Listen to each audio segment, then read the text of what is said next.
Halo teman-teman semua, kembali lagi dengan saya Alvin. Terima kasih sudah mampir ke channel ini. Semoga kalian semua sehat selalu. Nah, di video saya yang sebelumnya saya sudah menunjukkan bahwa saya bisa mendapatkan profit sebesar 25 juta rupiah dengan berinvestasi di platform peer-to-peer lending. Nah, kali ini saya akan membagikan tips kepada kalian semua bagaimana cara berinvestasi yang aman di platform peer-to-peer lending. Yang pertama, kalian tentunya harus menentukan dulu platform peer-to-peer lending mana yang akan kalian pilih.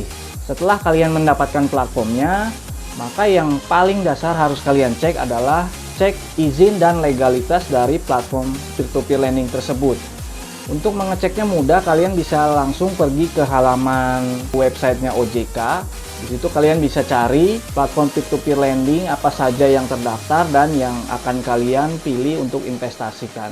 Jangan teriming-iming oleh platform yang menjanjikan imbal hasil yang tinggi, ternyata platform tersebut tidak terdaftar atau mendapat izin OJK alias abal-abal. Nah, kalian bisa lihat bahwa pada website OJK, PT Modal Rakyat Indonesia ini sudah terdaftar dan berada pada urutan ke-59 serta sudah terdaftar sejak Juni 2018. Berikutnya kalian harus cek nilai TKB 90 atau non-performing loan. TKB 90 adalah tingkat keberhasilan peer-to-peer lending berbasis fintech dalam menyelesaikan kewajiban pinjam-meminjam dengan borrower dalam jangka tempo waktu 90 hari sejak jatuh tempo. Pada video ini dibuat yaitu 20 Oktober, nilai TKB 90 modal rakyat itu di angka 99,02%. Itu artinya dari seluruh pinjaman yang sudah disalurkan, 99,02%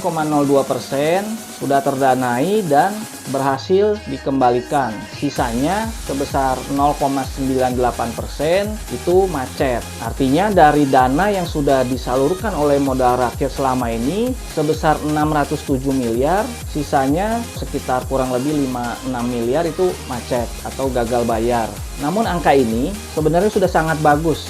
Karena rata-rata peer-to-peer lending fintech itu nilai TKB 90-nya di kisaran 97%. Kemudian berikutnya kalian harus cek background dari para pendiri perusahaan fintech peer-to-peer lending ini. Kenapa itu menjadi penting?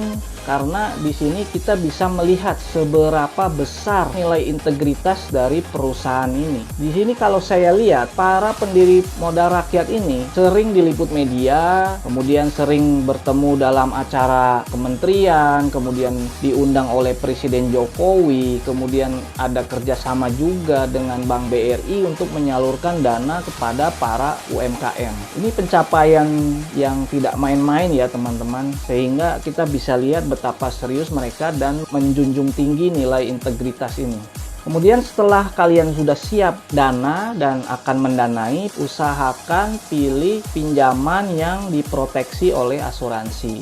Nah, modal rakyat ini sudah bekerja sama dengan asuransi, yaitu ada asuransi AC, Jasindo, dan Adira. Dan mereka semua ini asuransi yang besar, sehingga dana kalian kurang lebih aman sekitar 70-80% tergantung dari asuransinya. Tentunya kalian akan dikenakan biaya dari imbal hasil yang kalian dapatkan, namun nilai tersebut tidaklah signifikan dibandingkan dengan imbal hasil yang kalian dapat dan apabila terjadi gagal bayar pada pinjaman yang kalian danai. Kemudian lakukan diversifikasi pembayaran. Artinya, apabila kalian memiliki uang 100 juta, kalian jangan danai di satu pinjaman saja. Kalian bisa split uang 100 juta tersebut ke misalnya 5 pinjaman, sehingga masing-masing pinjaman kalian danai 20 juta. Sehingga apabila terjadi gagal bayar di salah satu pinjaman, maka uang yang kalian investasikan tidak hilang semuanya. Kemudian selanjutnya kalian usahakan pilih usaha yang tidak terdampak oleh pandemi selama COVID ini ya teman-teman. Contohnya usaha di bidang transportasi, makanan, marketplace, e-commerce, dan lain sebagainya.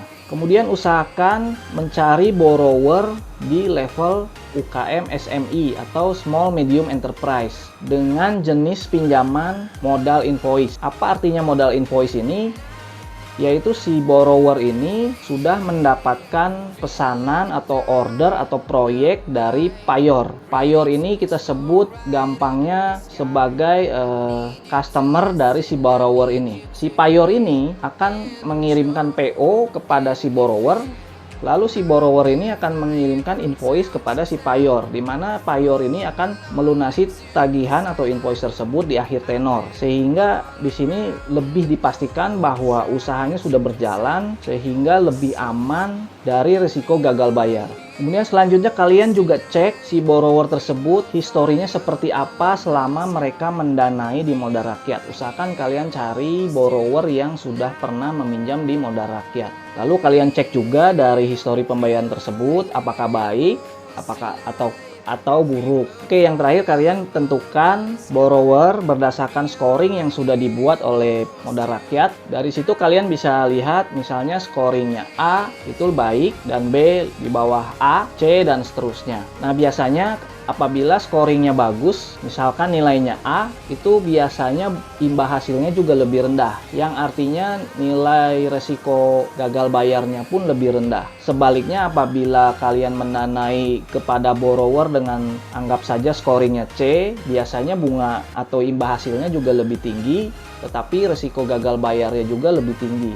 Nah, kalian juga bisa pilih borrower yang sudah menjadi jaringan mitra dari modal rakyat. Jaringan mitra ini artinya si modal rakyat ini sudah mendapatkan akses langsung untuk melihat laporan keuangan dari si borrower ini. Dan tentunya kalian cek juga laporan keuangan, kemudian kondisi keuangan dari si borrower ini dengan mengklik detail dari borrower pada saat kalian akan melakukan pendanaan.